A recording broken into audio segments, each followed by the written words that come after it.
Hey guys, how you doing today? Welcome back. John Ruby here, founder of Ashes to Rubies and teacher at LifeLab and whatever else we do. Welcome, Joe. Thank you, my friend. Excited to be here. All right, sit back and tie up your shoelaces. This is going to be a edgy show. Is it an edgy conversation today? Yeah, this one is a It could be a little bit stressful, so don't turn the channel quite yet. We're going to talk about solutions in business and in life. I think the best people, the most intuitive, smartest people are the ones that can figure things out. Figuring things out is a massive asset to a person's life. What are some things you've figured out recently? Well, what are some solutions that you've come up with? I've come up with a lot of solutions in my life. Often they're not. How about with your wife, your marriage? You know what I've learned? We had this conversation today. I no longer ask my wife what's wrong. What's happening is my new question. Why are you crying? Why are you crying? Oh, that's a bad one. That's like 3 weeks. So for some things, there's absolutely no solution. I love mechanical solutions around the kombucha brewery and with some of the technical stuff, having an online platform store and show up with Ashes to Rubies and some of the technical stuff. I love coming up with solutions. I'm always having to come up with solutions. I love that kind of problem solving. But then if you want to really stump me, put me in front of a puzzle. Like a puzzle. I can't figure out a puzzle unless it's like with little children and there's 20 pieces and it's all fruit. But here we are today going to embark on a journey, me and Joe here, that just might turn everything you thought you knew about addiction upside down. So buckle up, Joe. There's going to be a bumpy ride. Let's start with the bombshell. Your addiction. Your addiction, the things that you're addicted to, the things that you have no control over, the things that you're going to for ease and comfort, they're not your problem. They're your solution. Yeah, you heard that right. But let's stay tuned and get right into it. So here's the deal. Your addiction isn't some random affliction that fell out of the sky, landed on your head. It's a coping mechanism, a shield, a numbing agent for the chaos that's brewing beneath the surface. The real serious first time that I dealt with my addiction, I didn't know what they were going to do. Lobotomy, shock treatment, tool belt, whatever they were going to do, I was prepared to do it. And all I wanted was the noise to stop. And so that's the chaos that brews underneath most of us. And what I've come to realize is that that's a spiritual problem. The noise in my spirit, the noise in my soul, the noise in my head that I can't shut it off. I'm like a puppy dog that goes around in circles and round in circles to get comfortable in its own bed. Wow. That's how many of us feel that have these addictions. So think about it. Your addiction has been doing a job for you. Are you working for your addiction or is the addiction working for you? I think there's a threshold that we cross where this addiction is working for me and then I start to work for my addiction. Wow, I'm a slave to it. So it's been keeping a lid on all the stuff that you haven't dealt with. Trauma, fear, inadequacy, the pain of it all, neatly packed away behind a chemical curtain. So here's the truth bomb. Addiction isn't a substance disorder. It's a social disorder. It's not about the drug. It's about your inability to control the healthy ways that we interact with other human beings or just other things in general. So think about it. Your addiction has been your most reliable relationship. It's always there when you need it. It doesn't judge you. Yeah. It doesn't leave you. It actually invites you. It helps you participate. It's been a solution to the problem that you've had. And it's been a connection and it's been a spiritual solution. And that's why they call alcohol spirits. But there's many forms of connecting. So what are some of the unhealthy forms that you can look back on or even recently? Like what are some connections that you've made in your life that really didn't have a good return on their investment? You know what's been profound is, as I've had opportunity to reflect on this, in my teenage years, it would have been soccer. I used that to inoculate, literally, like a lot of the nervousness, a lot of my issues, social. I used to have like this fear of people. I didn't want to talk to people. So sports was my go-to. As long as I was doing sports, I could deal with school. I could deal with life in general. As soon as it was taken away from me, I went into depression. So it almost became your identity. It became It's what you were known for. That's what I was known for. And then after high school, and you were an import player too. You came from Italy, so you were like, you were important. You were European, and you had the skill set. So you were Joe, the soccer player, the star. I got the adulation, the recognition, everything that I could not necessarily get on my own. And so that became kind of the avenue in which I got the quote unquote connection. Because as long as I was playing sports, I was liked. As soon as I stopped playing sports, all of a sudden it's like, who do I fit in? And so then what did you connect with after? So later on, I realized, wow, sports is not working. Then I went to Bible school. Ministry. Ooh, all of a sudden, God at work. And it's a weird, strange thing. The idea that along the way, as I got into ministry and stuff like that, ministry in many ways became kind of the cover for a lot of my issues. Because as long as I was ministering to God, then again, everybody loved me. So this performative. And that's where your codependency addiction really flourished. Correct. Because it looks good. You're so helpful. You do the extra hours. You're in everybody's business. Everybody knows you. You have this identity, but who actually are you? So you're actually, what are you connecting to? Is it the actual people and the actual help and God? Or is it something happening inside of you that you're getting a release from, a chemical release of adrenaline and cortisol and all those things that they keep you high rev, supercharged? And it's really strange because when you and I had that conversation and this realization that I had, that literally that's what I was doing, was just I was seeking out a chemical hit. And my issue underlying all the stuff was a connection issue. And it's very difficult and it's jarring for somebody who, quote unquote, studied about God, who, quote unquote, knew God, and then somebody telling them that, hey, you actually are not connected to God. And so the idea that, for me anyways, is that the only way that I can feel good about myself, or as you said, you described this kind of this piece of silence it, is if I was using. So yeah, I used drugs in my 20s too. And that worked well for a while until it actually, like you described it, it stopped working. So you're saying like you got sober and then started using people. You started using the chaos, the controlling, the fixing activity. So you were connected, but not in a healthy way. That's the problem. It's that, and that's weird. The idea of, I was listening to a podcast recently, and he was talking about information. And he was like, all information is not good. We all assume that, hey, if I've got information. No, there's a lot of it is actually really bad information. And I think for me, the way I viewed it was that all quote unquote connection is great, but it's the way that you're connecting.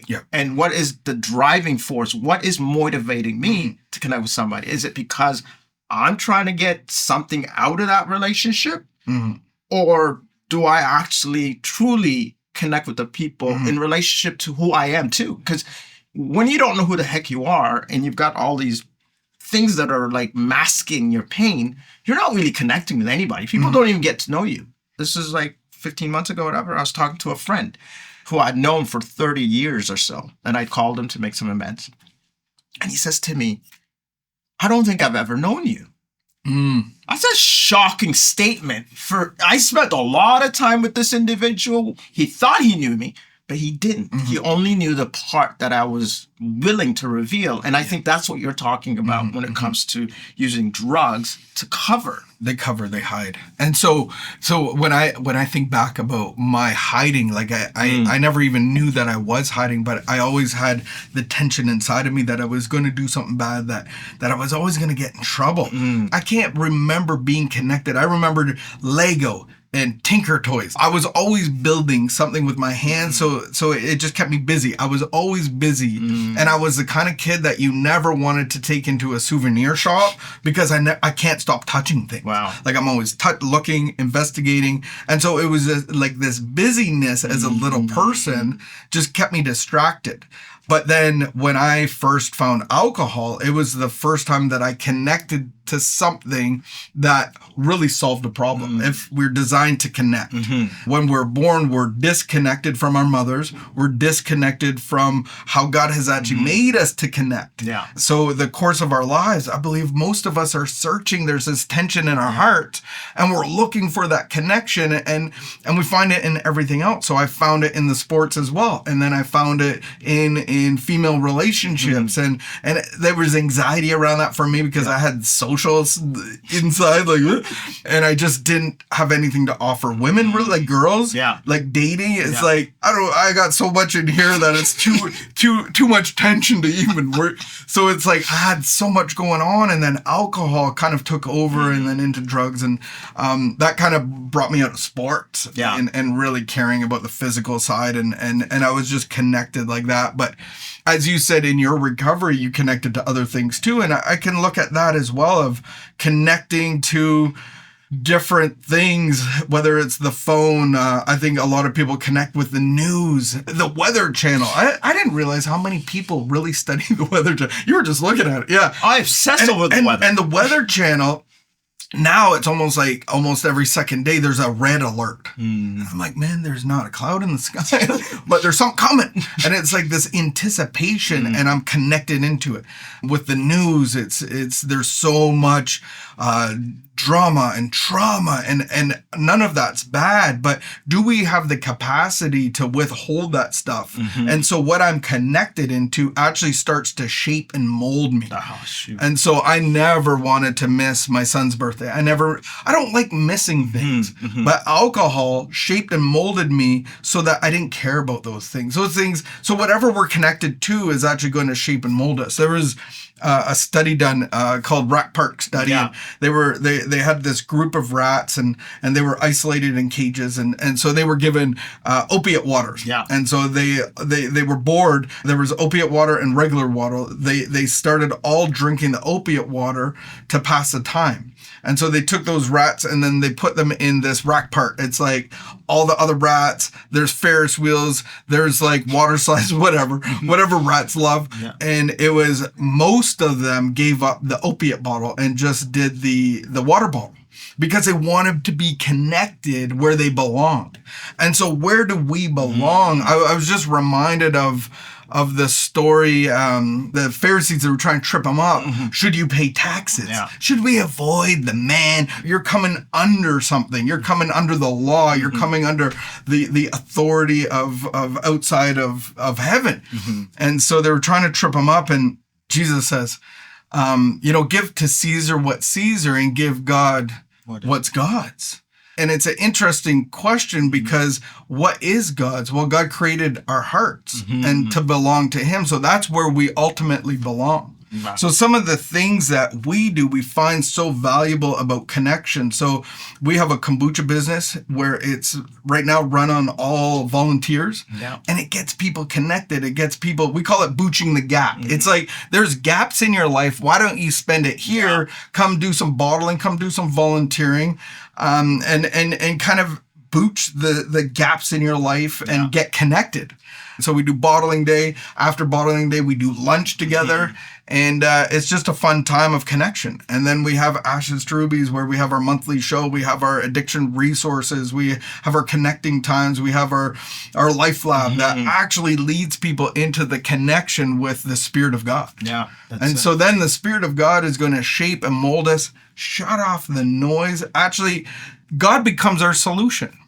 And where our addiction or our desires that we went to connect kind of failed us, we don't need to go to those things anymore, because we have a connection that's even stronger and greater. Yeah. And so when a person, in my experience, walks in freedom from the noise of the head of that says, I need to connect, I need to be filled, I need to thirst no more, like I need to consume, I need to get everything from the world around me, because it's all going to go where somebody else is going to get it. I'm going to be striving and proving and competing. When I have this new solution, I am filled with peace and joy and contentment. So now you could bring me into a souvenir shop and I'm going to probably get bored and not touch everything. No, because I belong in my heart then I can belong anywhere else. And now I can connect with you on a healthy way.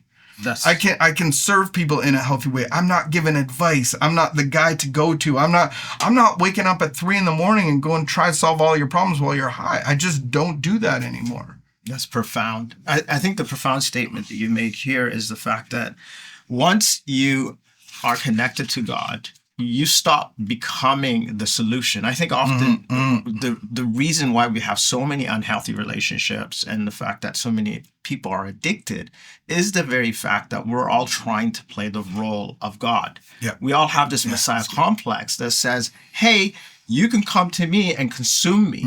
But the reality is that we're not sufficient. And I think most relationships break up because of that.